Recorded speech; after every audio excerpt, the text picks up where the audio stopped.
The Super Bowl is not the only interesting and relevant happening in the world of professional football either, as only a couple weeks prior to said event, founder and owner of World Wrestling Entertainment Vince McMahon announced the return of Xtreme Football League, otherwise known as the XFL. The organization is notorious to football fans, it itself managing to last only a season prior to its cancellation, with a lot of its failure attributed to the way the events were sensationalized and not treated with the same respect as more prestigious football leagues. Regardless of that, like the guy from Far Cry 3, Vince McMahon finds himself enacting the definition of insanity, throwing his hat back into the races and then making an investment of $100 million to the XFL, the same amount NBC and WWE invested back in the turn of the millennium with the first iteration.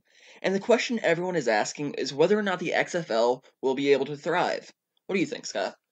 I'm going to be honest with you. I do not know why you would open up another professional football league right now. It doesn't make any sense to me. On one hand, like I said in in the earlier video, I'm not a big fan of football, but I do recognize that there is, as you said, the ratings for NFL are becoming lower and lower, and it seems like right now, if there is any time to bring a new football league into the fold, it seems like right now is the time to do it with all the controversy that's going on with the NFL. I'm going to have to disagree with that because if you think about it, even with a 10% decline, we're still talking about millions and millions of fans all across the United States just watching the NFL. Now, the NFL is also expanding into the likes of territories in New Mexico or in Mexico and in London. Surely they're going to probably get bigger worldwide. And you got to think that when XFL comes, they're not going to have a pool of players to pull from. Nobody is going to want to go to XFL and play for pennies when they could possibly go to the NFL and have this money. Now, the way Vince McMahon was talking about it during the press conferences is he's paying his players with incentives. If you win, you get more. If you lose, you get less. There's no guarantee of any good playing money. And in the NFL, even the veterans minimum, you're talking $500,000 to just go play for a season of 16 games. So nobody is going to say, yeah, let me go ahead and drop that, $500,000 and go play the XFL for, an incentive in case I win. That doesn't make any sense to me. So where's that pool of players going to be coming from? The thing that I'm curious about is you said that maybe 10% of people are not watching the NFL now ever since the controversy happened.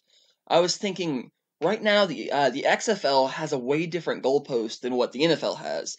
If that 10% of people no longer watching the NFL watch the XFL, if those people watch the XFL, that 10% is enough to keep them having steady business for a little while. And I think that what Vince McMahon is trying to do is not necessarily what he's introducing right now isn't really the finalized product. It is basically like a beta version. And what he's hoping to do is for it to grow thereafter, and he's going to allow it to become larger. I think this is the beginning footsteps of it, the groundwork. And I think that because he learned from his past mistakes of the previous XFL, I think that that will help him make a more calculated decision this time around. I can't see it getting up off of ground level. Again, I mean, let's go beyond the player pool because if you don't have players, nobody's going to watch. It's very unlikely. Those 10% that the NFL lost, you know where those went? To the NCAA. They went to college football. So college football has now garnered the viewership that has been dropped from the NFL. They're not going to, those college and collegiate type players, they're not going to the XFL. When they get out, if they can't go to the NFL, they're either getting their degree and moving on, or they're going to the likes of the AFL, which is the Arena Football League, or they're going to the CFL, which is the Canadian Football League. They're not going to go to the XFL.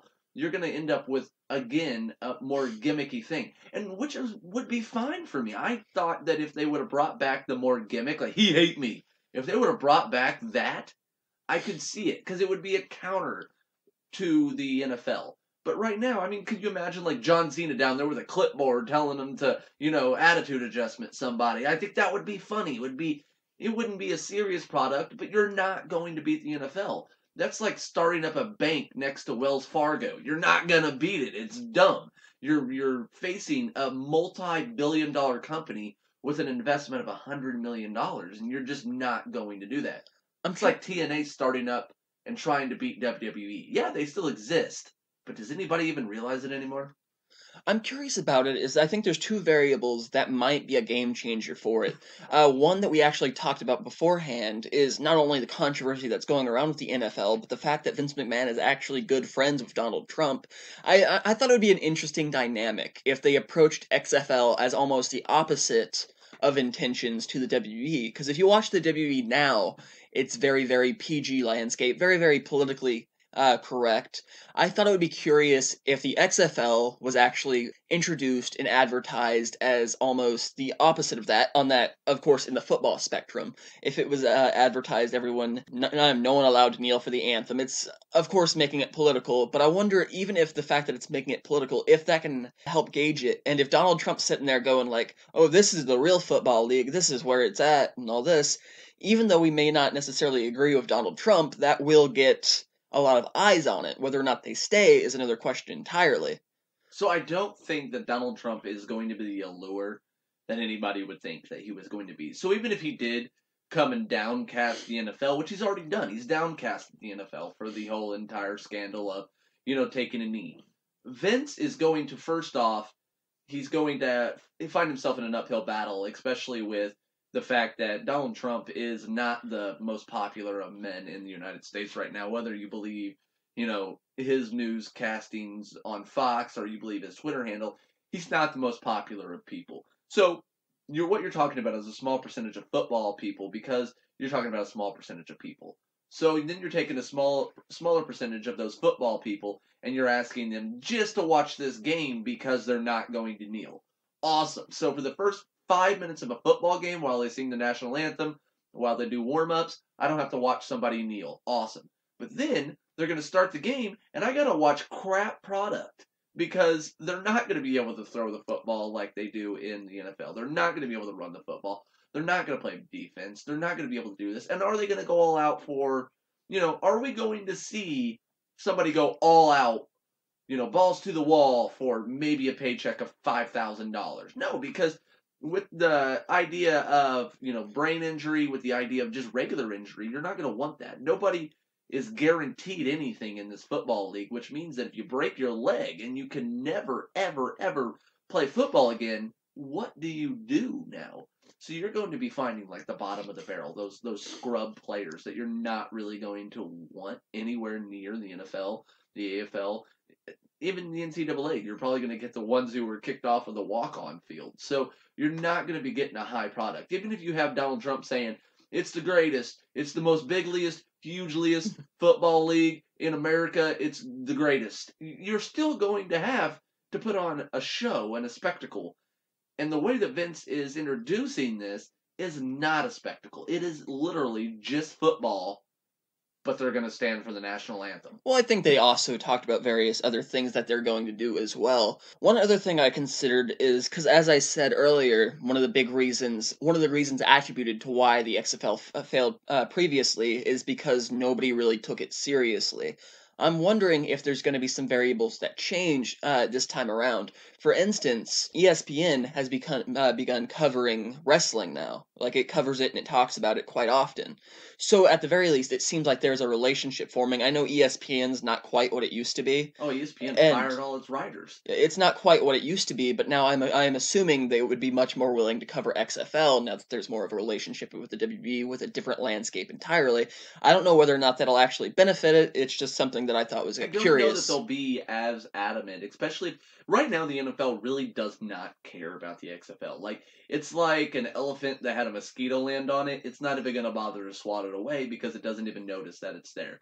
But if it ever did become that, the NFL owns NBC, the NFL owns CBS, the NFL owns Fox, the NFL owns ESPN.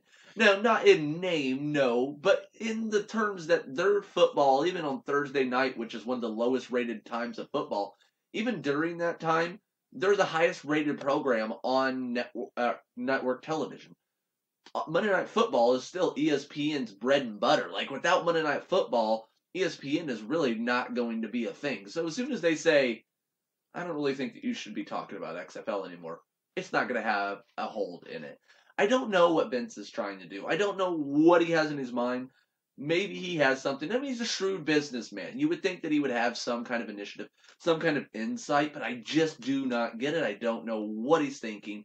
Have no idea where he's coming at this from, and I do not think it was. Well, that's our thoughts on whether or not the XFL will succeed. I, of course, didn't really have much to say on my behalf. I'm not a big fan of football. I don't really know much about the game or what actually sounds intriguing to viewers of football. I just know a couple of facts and information. Feel free to let us know in the comment section below what you think about the XFL. And if you like this video, like what we do, make sure to subscribe and support the channel, and check us out on mishmashers.com.